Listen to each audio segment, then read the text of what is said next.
असलामुअलैकुम। अज फिर तुहाडे सामने रोज़ाना की तरह संत सिंह जी मस्कीन की कथा लैके हाज़र होए हैं।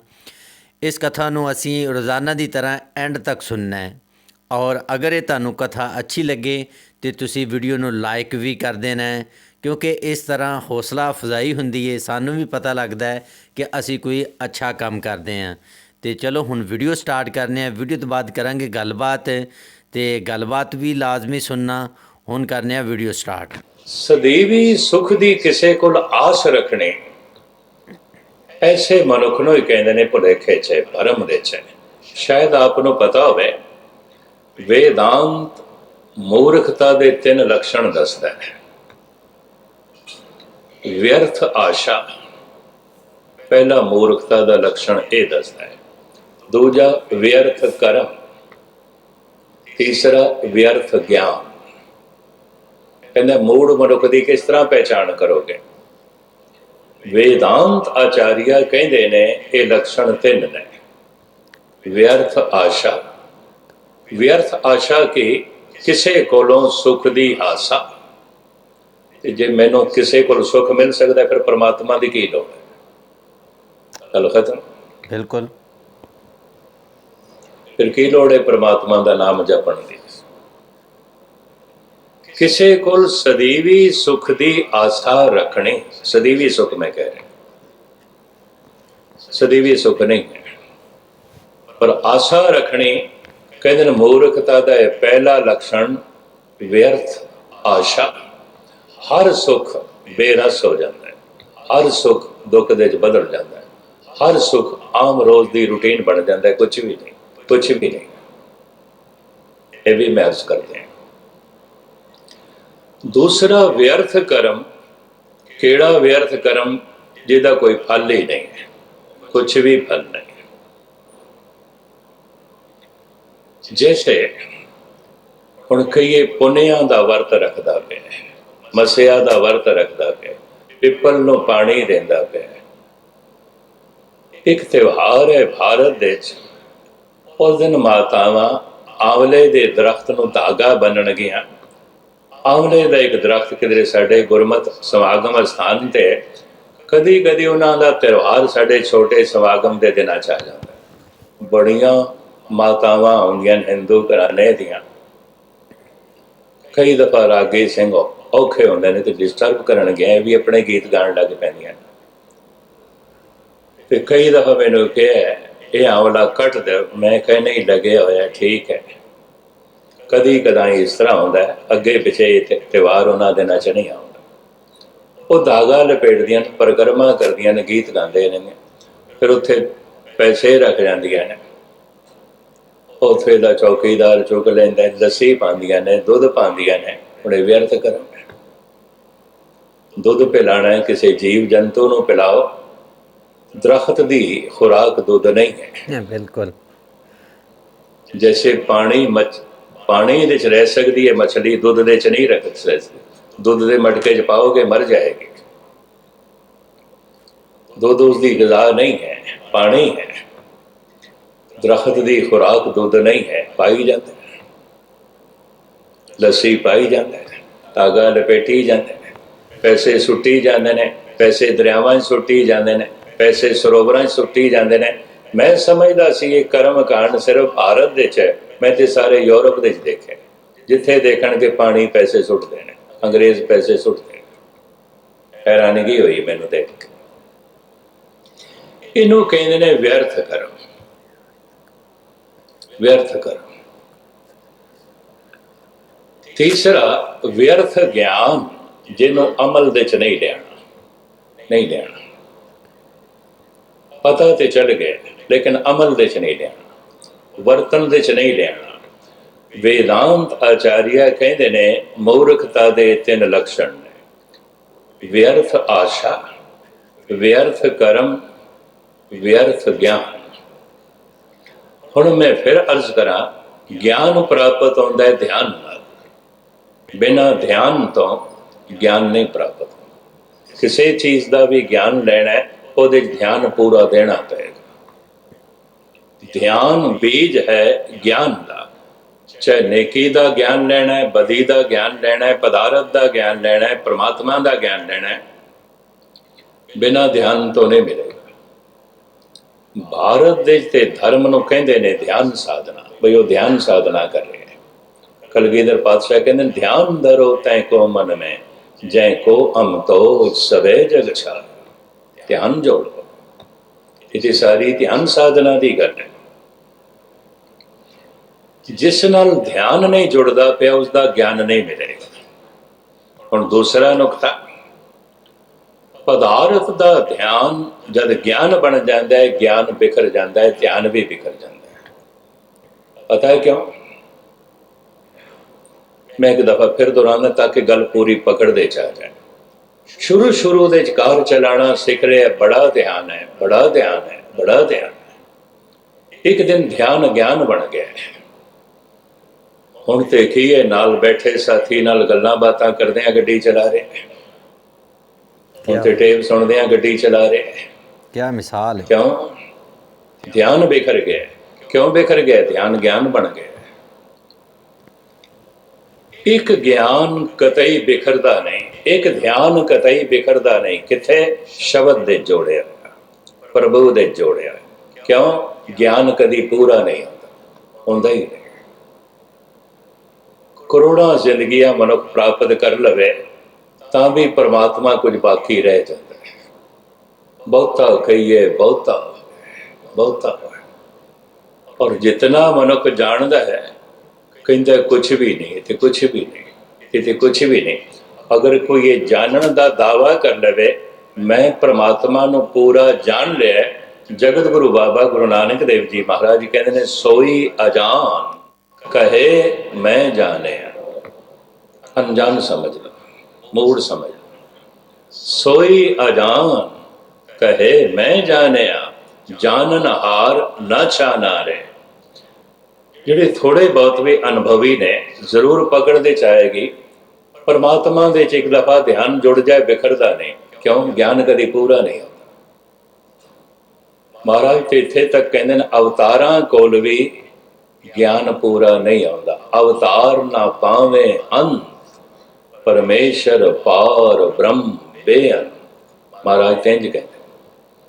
ਠੀਕ ਹੈ, ਕੋਈ ਅੰਸਾ ਅਵਤਾਰ ਹੈ, ਕੋਈ 2 ਕਲਾ ਅਵਤਾਰ ਹੈ, ਕੋਈ 8 ਕਲਾ ਅਵਤਾਰ ਹੈ, ਕੋਈ 12 ਕਲਾ, 14 ਕਲਾ, ਕੋਈ 16 ਕਲਾ ਅਵਤਾਰ ਹੈ। ਹੁਣ ਪਏ ਅਵਤਾਰ ਨਾ ਪਾਵੇਂ ਅੰਤ, ਪਰਮੇਸ਼ਰ ਪਾਰ ਬ੍ਰਹਮ ਬੇਅੰਤ।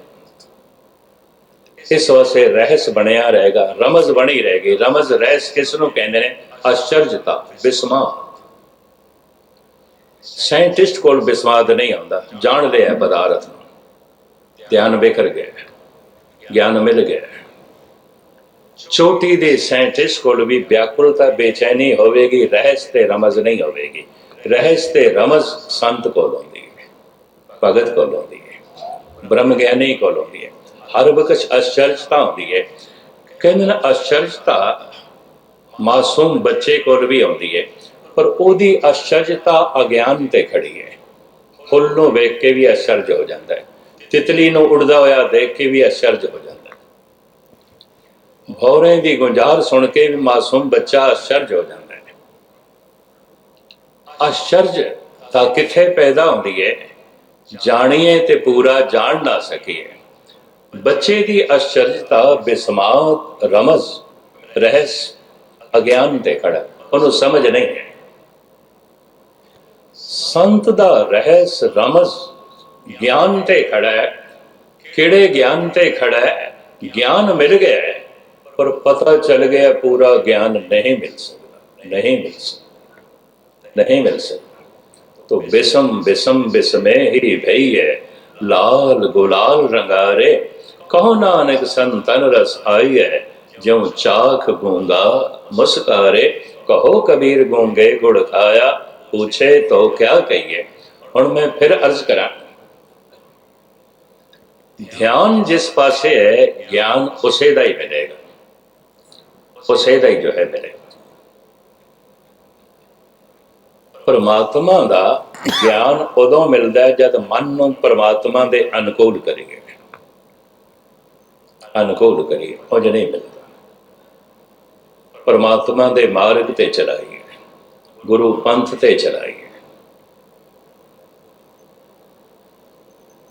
कहते ने गुरु पंथ है कि दो पंक्तियां मैं थोड़े सामने रख दें। यदि संत विनोबा भावे ने बड़ी भारी व्याख्या की है। मन्ने मग न चले पंथ, मन्ने धर्म से तीसन बंद।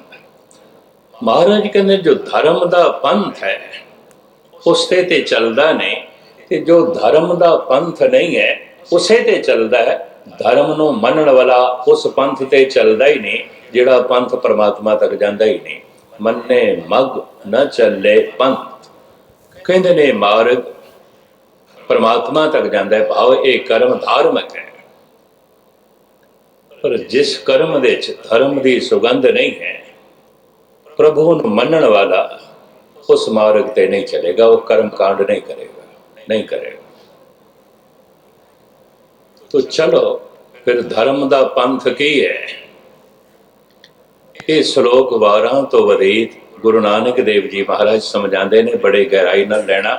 महाराज कहते ने पंथा प्रेम न जानाई, भूली फिरे गवार, नानक हर बिसराए के आउंदे नरक अंधार। पंथा प्रेम, प्रेम दा पंथ ही प्रभु दा पंथ है, प्रेम दा पंथ ही परमात्मा दा पंथ है, प्रेम दा पंथ ही गुरु दा पंथ है, गुरु पंथ। पूरन प्रेम प्रतीत सजे व्रत गोड़ मड़ी, मठ भूल ना माने। मैं अक्सर अर्ज करता हूं, दो ज्ञानी लड़ पैणगे, ज्ञान नाल हिरदा शुद्ध नहीं होता। दो दाने भी लड़ पैणगे, दान भी हिरदे नूं शुद्ध नहीं करता। दो सेवादार भी लड़ पैणगे, सेवा करदे होया अक्सर भारत दे देखे भांडे मांजण वाले बंदियां नूं मांजण लग पैंदे ने, जोड़े झाड़न वाले मनुक्खां नूं झाड़न लग पैंदे ने, तप्पड़ झाड़न वाले फिर बंदियां नूं झाड़न लग पैंदे ने। सेवा करके भी हिरदा शुद्ध नहीं होता। हिरदा किस नाल शुद्ध होंदा है? प्रेम नाल। प्रेम नाल। जिस नाल प्रेम है उस नाल धोखा करना बड़ा औखा है। जिस नाल प्रेम है उन्होंने चोट पहुंचानी बड़ी औखी है। जिस नाल प्रेम है उस नाल छल कपट करना बड़ा औखा है। जिस नाल प्रेम है उहदे प्रति हिरदा शुद्ध हो जाता है कि सारे ब्रह्मंड नाल प्रेम, परमात्मा नाल प्रेम का मतलब की है? समूह नाल प्रेम। पूरन प्रेम प्रतीत सजे व्रत गौड़ मड़ी, मठ भूल न माने। उसका हिरदा सारियां दे प्रति शुद्ध हो जाता। प्रेम तो बिना हिरदे की शुद्धि नहीं आती। पर हुण प्रेम किस तरह पैदा होता है? जिन्हों रोज रोज याद करिए, याद करिए, याद ही प्रेम बन जाती। जिमें खादा होया भोजन कुछ पड़ावां तो लंघ के एक दिन खून बन जाता है। बार बार दी याद ही प्रेम बन जाती है। पर सवाल ये पैदा होता है, हिरदा किनों याद करेगा? जिस तो हिरदा प्रभावित है, दूजे नूं नहीं याद कर सकता। जिस तो मन प्रभावित नहीं, मन उसनों याद नहीं करेगा। ये भी मैं कर परिवार तो मन प्रभावित है, परिवार की याद आपे चलती है, आपे चलती। क्या वाजे वजाण की लोड़ है पुत्र नूं याद करने वास्ते? पति पत्नी नूं याद करने वास्ते कथा कीर्तन की लोड़ है? धन संपदा नूं याद करने वास्ते क्या कथा कहानियां की लोड़ है? फिलसफा घोटण की लोड़ है? परिवार की याद आपे आउंदी है, पदार्थां की याद आपे आउंदी है।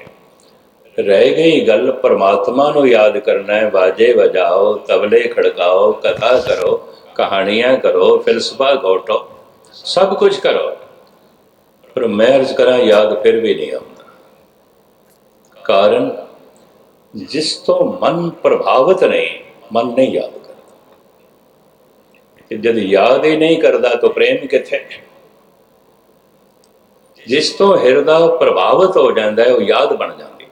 मन उसनों मंगदा है, चाहिए मैं, प्रभावित हो गया, यही याद प्रेम बन जाती है। प्रेम हिरदे नूं शुद्ध कर देता है, पावन कर देता है, पवित्र कर देता है। मनुखी मन परमात्मा दे अनुकूल होवे ਤੇ ਇੱਕ ਦਿਨ ਜੋ ਕੁਝ ਪ੍ਰਾਪਤ ਹੁੰਦਾ ਹੈ ਗਿਆਨ ਤੇ ਪ੍ਰੇਮ ਜਿਹਦੀ ਕੋਈ ਸੀਮਾ ਨਹੀਂ, ਅੰਤ ਨਹੀਂ, ਇਹ ਵੀ ਮੈਂ ਅਰਜ਼ ਕਰਦੇ ਹਾਂ। ਤੋ ਅਨੁਕੂਲ ਕਰਨ ਦਾ ਢੰਗ ਸਤਿਗੁਰ ਨੇ 5 ਪੜਾਅ ਦੱਸੇ ਨੇ, ਜਿਹਨੂੰ 5 ਖੰਡ ਕਹਿੰਦੇ ਨੇ। ਤੇ ਗੁਰੂ ਗੋਬਿੰਦ ਸਿੰਘ ਜੀ ਮਹਾਰਾਜ ਨੇ ਖਾਲਸੇ ਦੀ ਜੋੜੀ 5 ਬਾਣੀਆਂ ਪਾਈਆਂ। ਪ੍ਰਥਮ ਜਪ, ਆਪਦੀ ਗਿਆਤ ਲਈ ਅਰਜ਼ ਕਰਾਂ, ਜਪ ਬਾਣੀ ਦਾ ਨਾਮ ਹੈ। ਉੱਪਰ ਜੋ ਹੈ ਉਹ ਮੰਗਲਾਚਰਨ ਹੈ, ਮੂਲ ਮੰਤਰ ਹੈ। ਜਪ ਤੋਂ ਪਹਿਲੇ ਵੀ 2 ਡੰਡੀਆਂ ਨੇ, ਬਾਅਦ ਵਿੱਚ ਵੀ 2 ਡੰਡੀਆਂ ਨੇ। ਬੰਦ ਕਰ ਦਿੱਤਾ ਹੈ ਜਪ ਸ਼ਬਦ ਨੂੰ, ਸਤਿਗੁਰੂ ਨੇ ਬੰਦ ਕਰ ਦਿੱਤਾ ਹੈ। ਇਹਨੂੰ ਉੱਪਰ ਵੀ ਨਾ ਜੋੜਨਾ, ਥੱਲੇ ਵੀ ਨਾ ਜੋੜਨਾ, ਸਿਰਫ ਬਾਣੀ ਦਾ ਨਾਮ ਹੈ।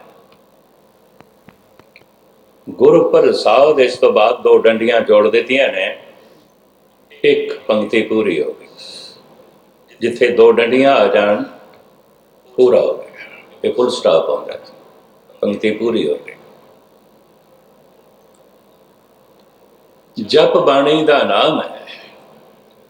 ਹੁਣ ਜਪ ਸ਼ੁਰੂ ਹੁੰਦਾ ਹੈ, ਆਦ ਸੱਚ ਜੁਗਾਦ ਸੱਚ ਹੈ ਵੀ ਸੱਚ, ਨਾਨਕ ਹੋਸੀ ਵੀ ਸੱਚ। ਇਲਮ ਸ਼ਾਇਰੀ ਰੱਖਣ ਵਾਲੇ ਜਾਣਦੇ ਨੇ ਸ਼ਲੋਕ ਹੈ, ਪੌੜੀ ਵੀ ਨਹੀਂ ਹੈ, ਇਹ ਸ਼ਲੋਕ ਹੈ।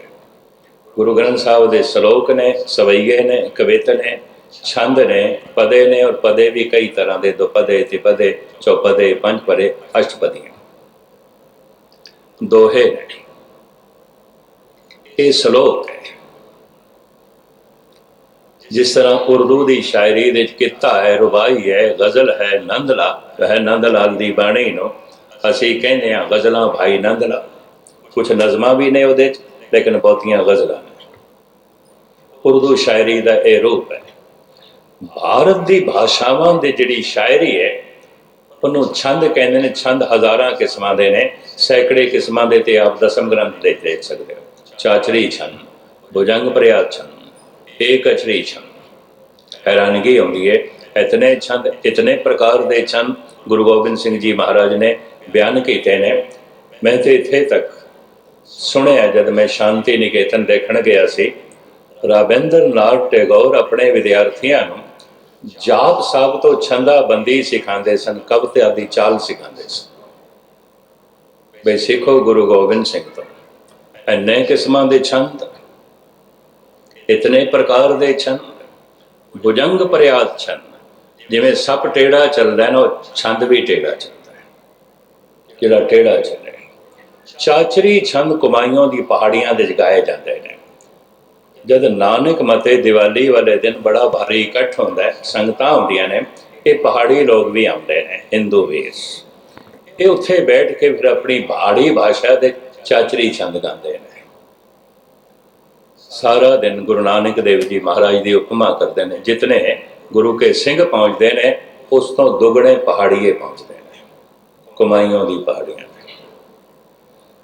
ਔਰ ਉੱਥੇ ਮੈਨੂੰ ਪਤਾ ਚੱਲਿਆ ਕਿ ਚਾਚਰੀ ਛੰਦ ਇਤਨਾ ਵੱਡਾ ਛੰਦ ਹੈ, ਮਹਾਨ ਛੰਦ ਹੈ, ਔਰ ਇਹਦੀ ਗਾਇਕੀ ਉਹਨਾਂ ਕੋਲ ਹੈ।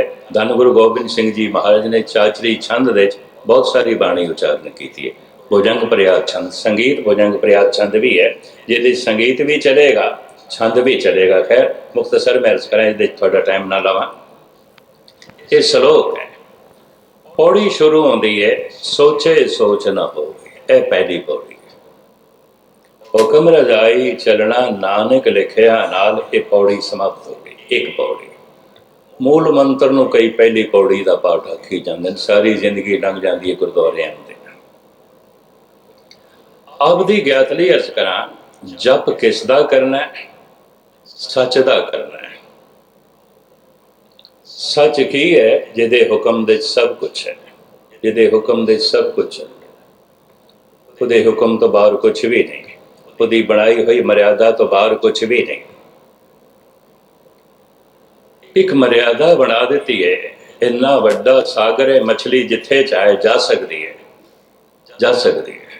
ਹਜ਼ਾਰਾਂ ਮੀਲ ਦੀ ਯਾਤਰਾ ਕਰ ਸਕਦੀ ਹੈ, ਬੰਗਾਲ ਦੀ ਖਾੜੀ 'ਚ ਵੀ ਜਾ ਸਕਦੀ ਹੈ, ਪ੍ਰਸ਼ਾਂਤ ਮਹਾਸਾਗਰ ਦੇ 'ਚ ਵੀ ਜਾ ਸਕਦੀ ਹੈ, ਇੰਡੀਅਨ ਓਸ਼ਨ ਦੇ ਵਿੱਚ ਵੀ ਜਾ ਸਕਦੀ ਹੈ, ਕਿਧਰੇ ਵੀ ਜਾਏ, ਲੇਕਿਨ ਸਾਗਰ ਤੋਂ ਬਾਹਰ ਨਹੀਂ ਜਾ ਸਕਦੀ। ਲੱਖ ਵੀ ਯਤਨ ਕਰੇ ਨਹੀਂ ਜਾ ਸਕਦੀ, ਤੜਪ ਕੇ ਮਰ ਜਾਏਗੀ।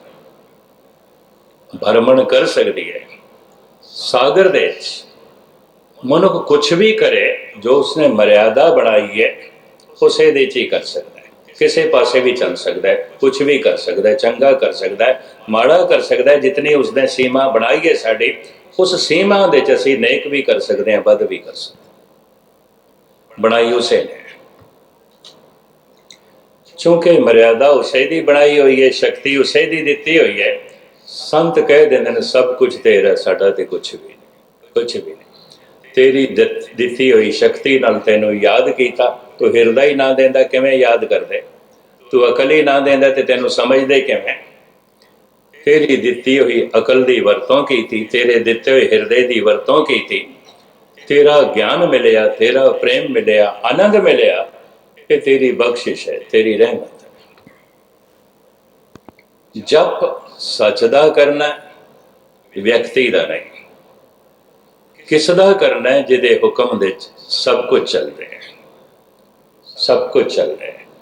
ਇਹ ਬਾਰ-ਬਾਰ ਦਾ ਜਪ ਕਰਨਾ ਆਪਣੇ ਮਨ ਨੂੰ ਪਰਮਾਤਮਾ ਦੇ ਅਨੁਕੂਲ ਕਰਨ ਦਾ ਪਹਿਲਾ ਢੰਗ ਹੈ।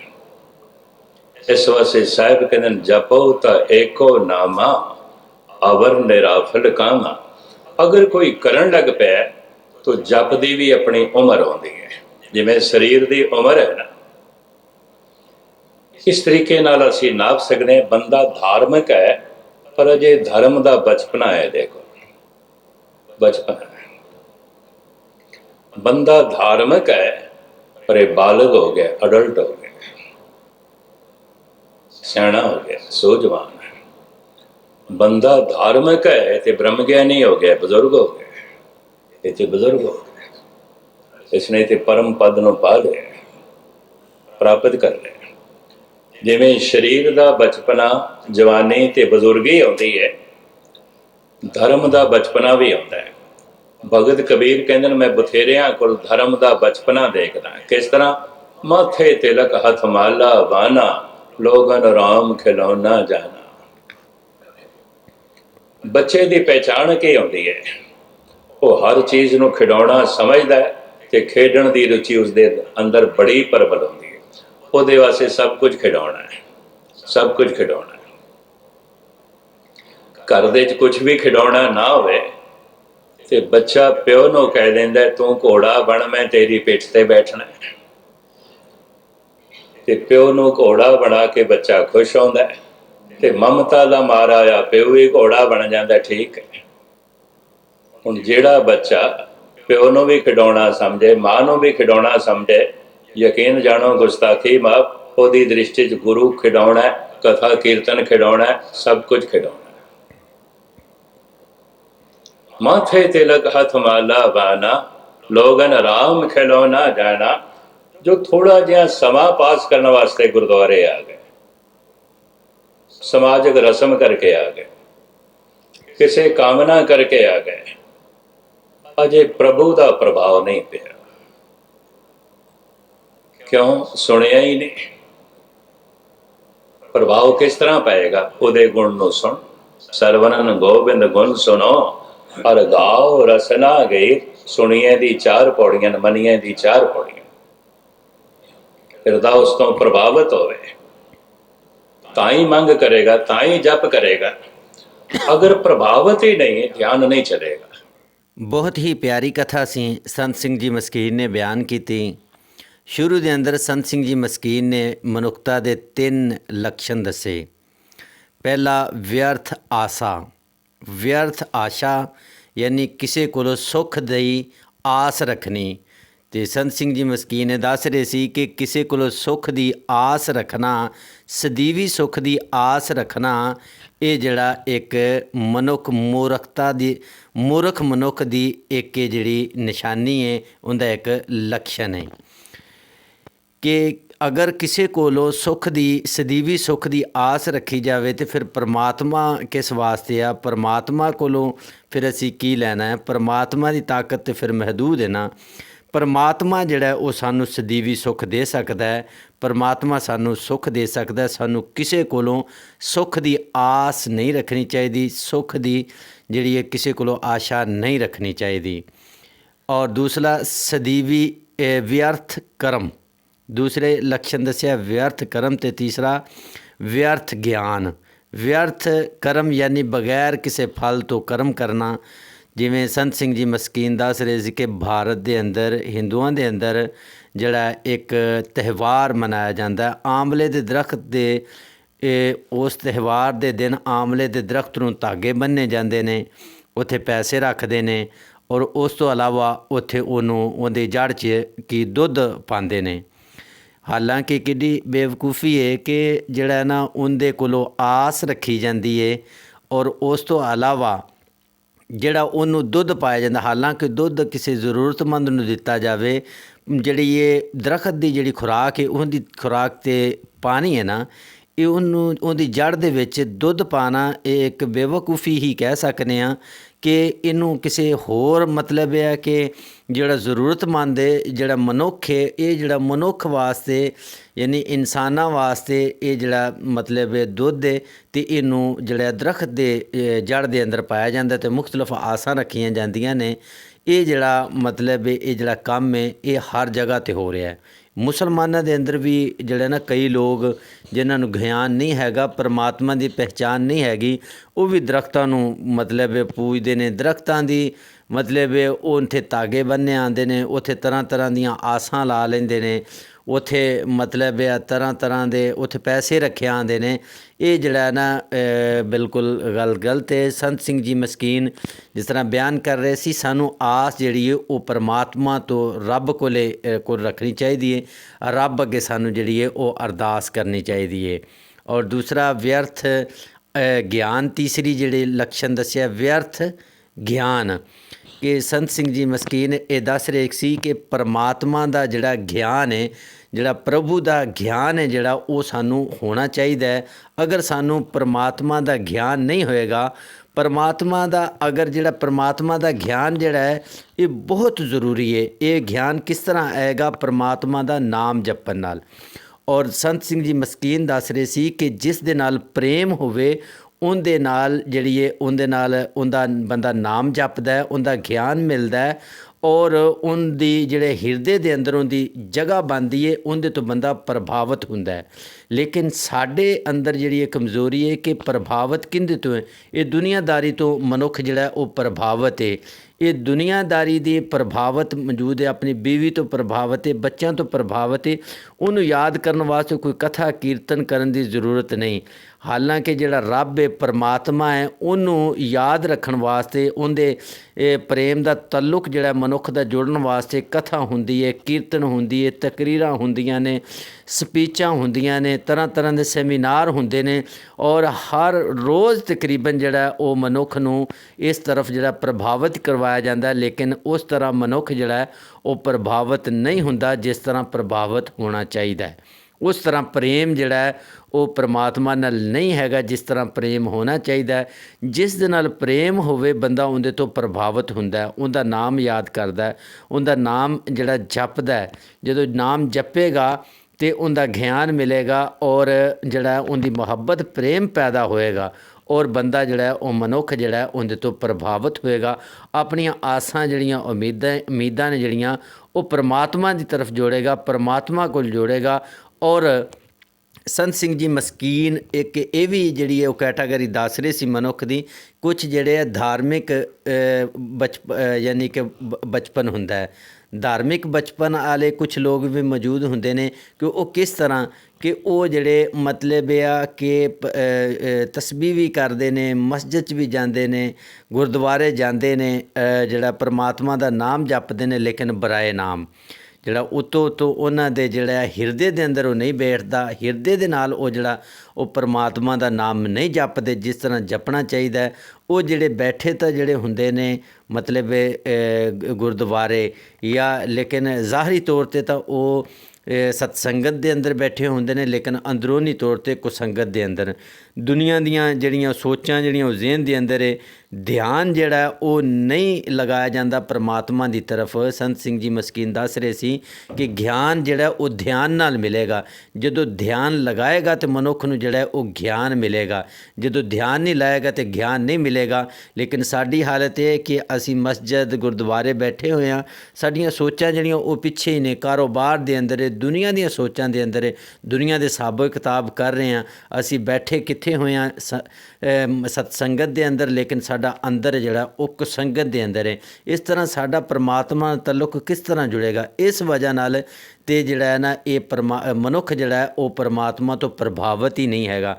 ਅਗਰ ਪ੍ਰਭਾਵਿਤ ਹੋਏਗਾ ਤਾਂ ਉਹਦਾ ਨਾਮ ਜਪੇਗਾ, ਕਦੀ ਉਹਨੂੰ ਭੁੱਲੇਗਾ ਨਹੀਂ। ਕਿਸ ਤਰ੍ਹਾਂ ਮੀਆਂ ਬੀਵੀ, ਔਰ ਜਿਸ ਤਰ੍ਹਾਂ ਬੀਵੀ ਨੂੰ ਜਾਂ ਬੇਟੇ ਨੂੰ ਇਹਨੂੰ ਨਹੀਂ ਭੁੱਲਦਾ, ਇਹਨੂੰ ਯਾਦ ਕਰਨ ਵਾਸਤੇ ਕੋਈ ਢੋਲ ਵਜਾਣਾ, ਕੋਈ ਵਾਜਾ ਵਜਾਉਣ ਦੀ ਜ਼ਰੂਰਤ ਜਾਂ ਕੋਈ ਕਥਾ ਕੀਰਤਨ ਕਰਨ ਦੀ ਜ਼ਰੂਰਤ ਨਹੀਂ, ਬਲਕਿ ਇਹ ਜਿਹੜਾ ਖੁਦ ਬ ਖੁਦ ਹੀ ਯਾਦ ਹੈ, ਖੁਦ ਬ ਖੁਦ ਹੀ ਪ੍ਰੇਮ ਹੈ। ਲੇਕਿਨ ਇੰਨਾ ਕੁਛ ਕਰਨ ਦੇ ਬਾਵਜੂਦ ਵੀ ਮਨੁੱਖ ਦਾ ਪਰਮਾਤਮਾ ਤੋਂ ਪ੍ਰਭਾਵਿਤ ਹੋਣਾ ਜਿਹੜਾ 100% ਨਹੀਂ ਹੋਇਆ। ਸਾਨੂੰ ਪਰਮਾਤਮਾ ਤੋਂ ਪ੍ਰਭਾਵਿਤ ਹੋਣਾ ਚਾਹੀਦਾ ਹੈ। ਸਾਨੂੰ ਧਿਆਨ ਲਗਾ ਕੇ ਪਰਮਾਤਮਾ ਦਾ ਨਾਮ ਜਪਣਾ ਚਾਹੀਦਾ ਹੈ, ਗਿਆਨ ਹਾਸਲ ਕਰਨਾ ਚਾਹੀਦਾ ਹੈ। ਬਹੁਤ ਹੀ ਅੱਛੀ ਵੀਡੀਓ ਸੀ। ਅਗਰ ਤੁਹਾਨੂੰ ਵੀਡੀਓ ਪਸੰਦ ਆਈ ਹੋਵੇ ਤਾਂ ਚੈਨਲ ਨੂੰ ਸਬਸਕ੍ਰਾਈਬ ਕਰ ਦਿਓ, ਵੀਡੀਓ ਨੂੰ ਲਾਈਕ ਕਰ ਦਿਓ। ਮਿਲਦੇ ਹਾਂ ਇੱਕ ਨਵੀਂ ਵੀਡੀਓ ਦੇ ਨਾਲ।